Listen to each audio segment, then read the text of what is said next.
Hey guys, what's going on? My name is Tom. Welcome back to a second episode of, I guess it's the second episode of the revival of the Dreadlabs podcast. Today we're going to talk about creativity, what it means to be creative, whether you can train creativity or not, and basically, explore this phenomenon that we've been talking about for the past maybe thousands of years, I don't know, and what it means to be a creative in today's age, and basically in the age of content creators, I guess, and using creativity as a way of living, if that makes sense. So pretty excited stuff coming up. We're gonna get a little bit philosophical maybe, but I would like to keep it more within the range of things that I've learned personally, and giving a takeaway from this podcast that you might apply to yourself or to your own life so that it helps you. So that's basically what I'm going to try to be doing this episode. So the suggestion of this topic came from Cherry on my Discord server. So thank you for sending in a topic for me to talk about. So before we start off, I think we should discuss a little bit on what creative is or what creativity is, because we've probably all heard somewhere along the lines when we're doing either, when you're working on school or whatever you're doing, you've probably heard someone say that nothing is truly creative, an idea or something is never creative, it's just another idea, but then wrapped in a new set of other ideas, I guess. I don't know if it's basically, these people argue that idea is never original and that every idea is basically a rewrapped version of another idea. And therefore, I think there is no such thing as a creative idea. Well, I think that's it, guys. Episode over. Creativity doesn't exist. No, of course not. I think I like to look at this from kind of a different approach, I guess. And I think being creative means to have the ability to combine two elements to create something new, to probably create something new that either inspires other people or helps other people in some way, shape, or form. And I do believe that creativity is something that everyone has and everyone can learn or train to have, I guess. One thing to note here, and this is something that I learned from Jean Cantino, and he said once that, I'm not like directly quoting him, but he said something along the lines of, it starts being stealing once you stop learning from something. So for example, if I copy someone's style to learn a certain technique in a software, or to train myself in drawing or in typography or something like that, that means that it's only stealing if I'm using it for profit while I was already knowing how to do all of those things. So if I didn't learn anything from that process.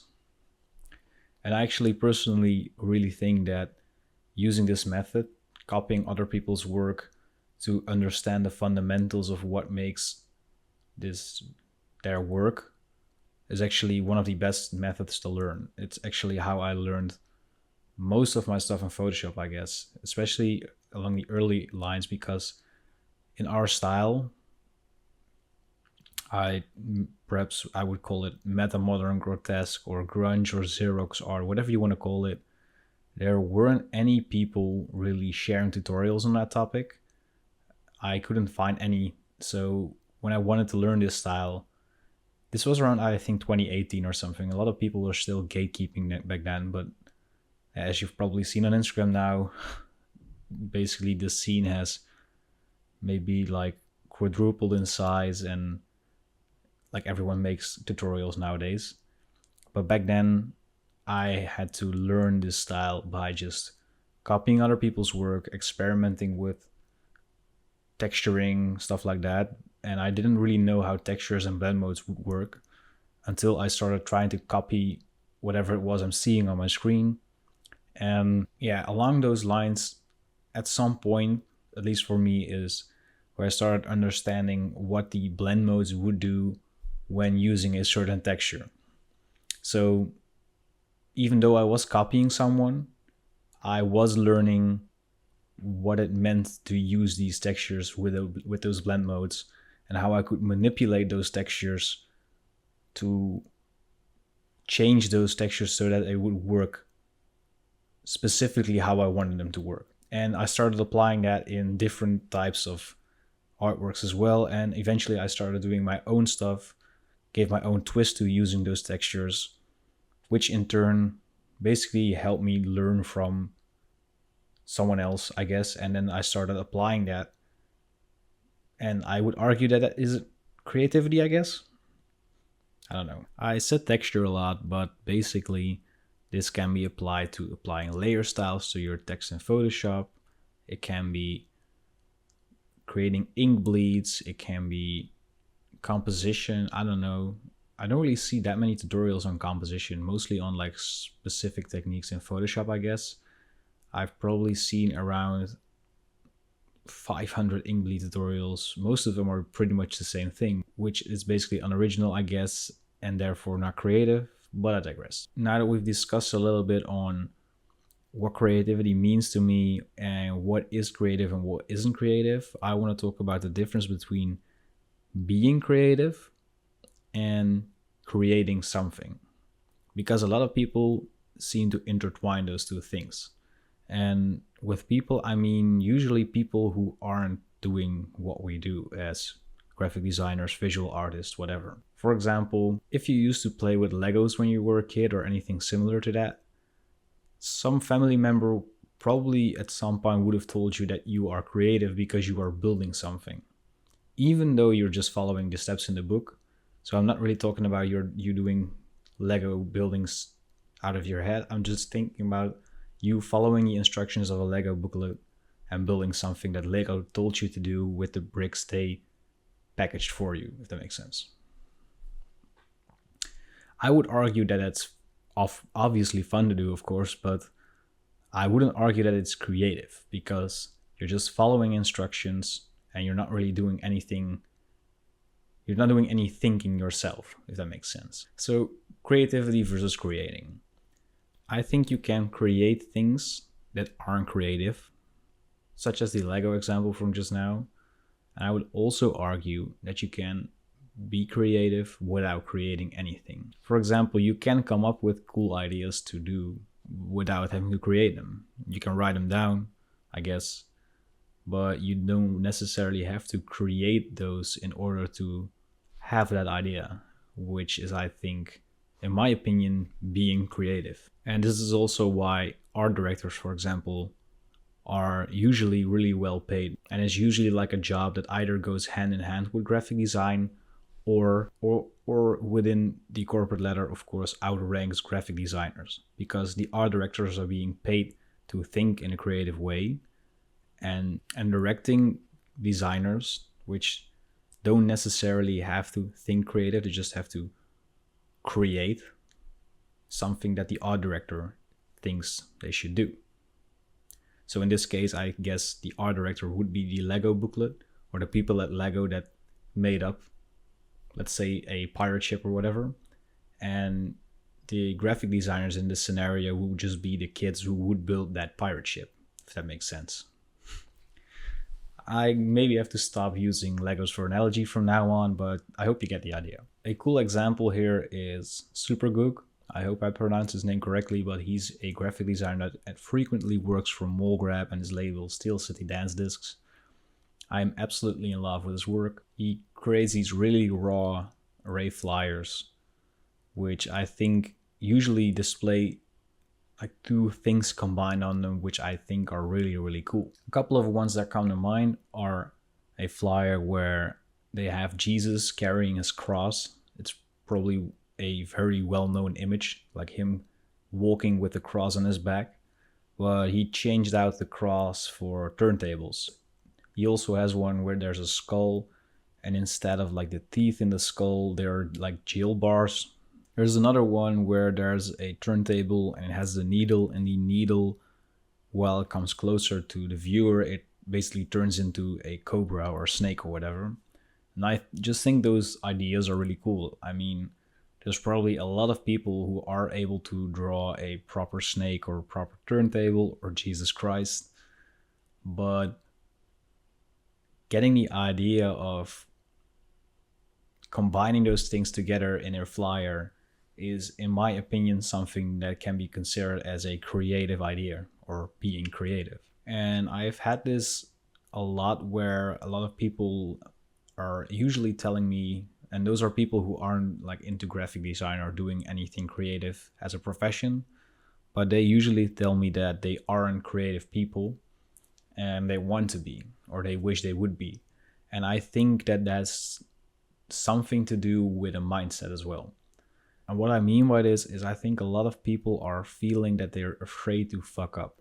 Let's take drawing, for example. I know a lot of people who usually tell me, I wish I could draw as well as you. And I don't know if you've ever seen any illustrations of mine, but I wouldn't consider myself good at drawing. I like drawing, I enjoy it.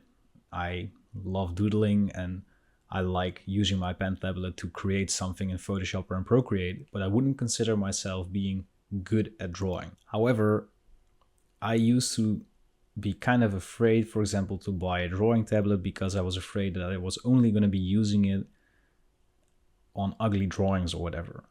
Or I wouldn't buy a sketchbook with expensive Posca markers because I wouldn't think that my sketchbook would look good. And I think that's blocking you from actually allowing yourself to practice, make lots of mistakes in order for you to get better at drawing.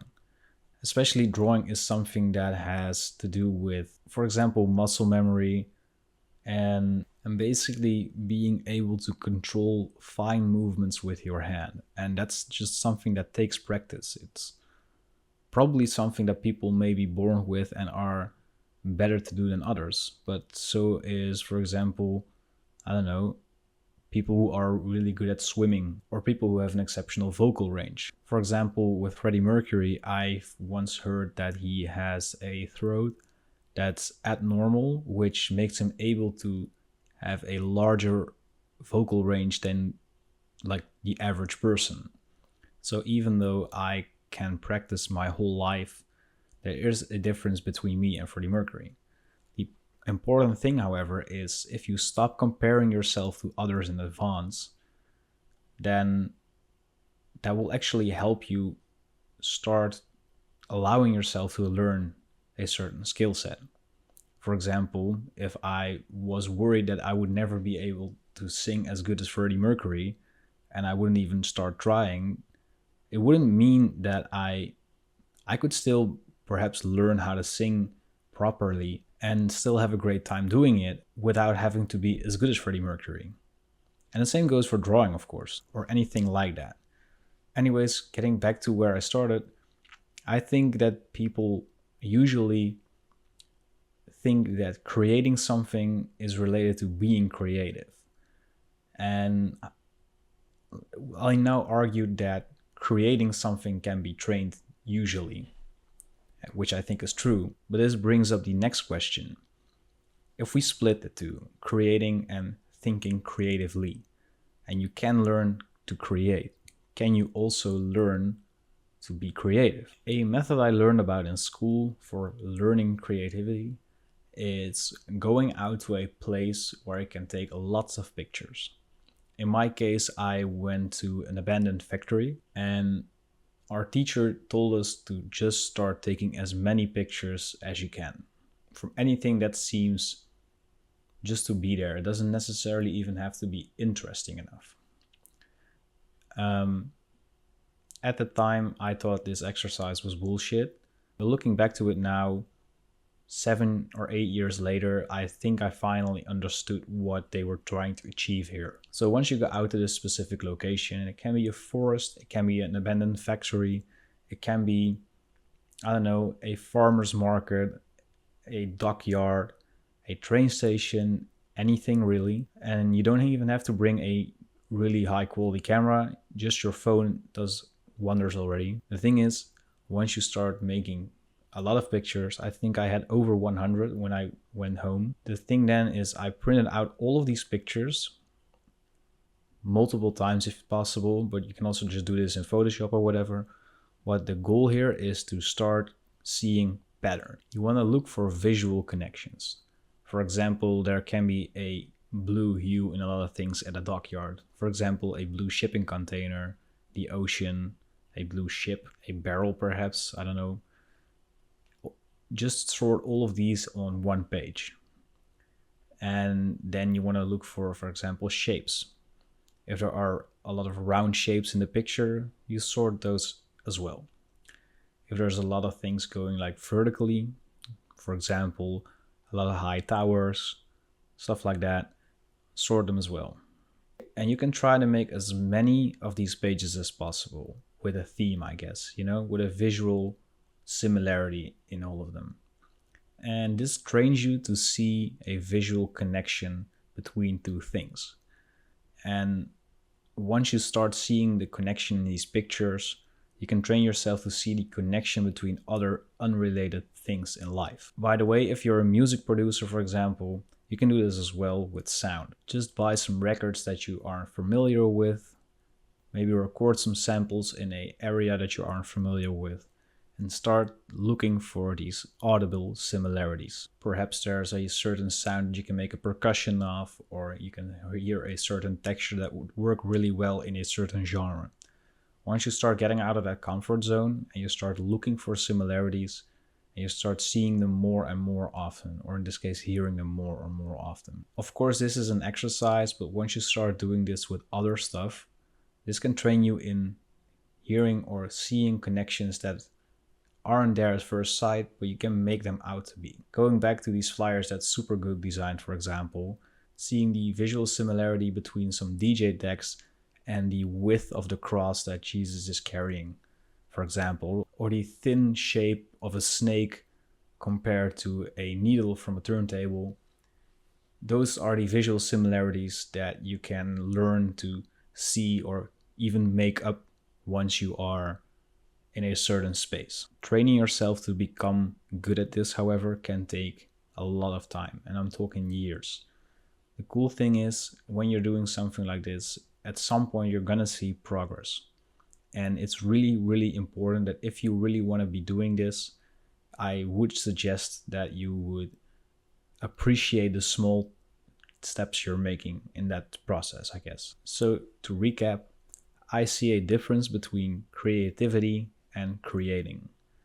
Once you start being good at creating in the craft that you want to be good at, the technical aspect or the doing aspect, I guess, then it's time to focus on creative thinking and the thinking part behind creating.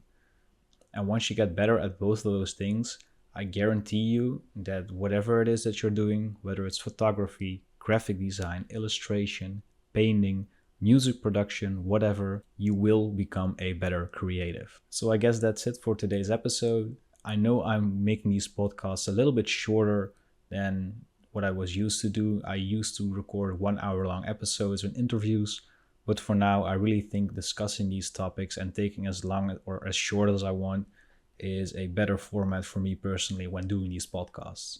And I actually really enjoy them, and like I said in the first episode, it kind of feels cathartic to be talking to a camera without anyone having to respond. Anyways, I would love to open a discussion down in the comments about creativity, teaching yourself how to be creative, or any other points in this episode that I might have missed. This is such a large topic to begin with, and I think that everyone can have a unique take on this, and I'm really, really curious about what you think about creativity, whether it can be trained or not, and what it means to be creative. If you want to support Dreadlabs, you can become a Patreon member. By doing so, you'll get access to all of the project files from all of my tutorials, which at this point is over 100 Photoshop files, over 60 Illustrator files, and much more. A 15% discount in my Asset web store, where you can buy textures, vector packs, and more, as well as an exclusive Discord role in our Dreadlabs community Discord server. If you go 1 tier up, which is a little bit more expensive, but this will get you access to exclusive videos such as how to start your own clothing brand, how to make a death metal logo from scratch, and much more. If you don't want to support Dreadlabs on a regular basis, you can also just shop items from the Asset Web Store and do a one-time purchase in order to support this community. If you don't have any budget at all, of course, that's completely fine. If you still want to support me, you can also leave a like, comment, and a subscribe on the channel if you haven't already. Commenting especially works really well with the algorithm, of course, and sharing this video with people that might think it's interesting also helps out a lot. With all of that being said, this is Tom from Dreadlabs tuning out. Thank you so much for watching or listening, and I hope to see you guys in the next episode.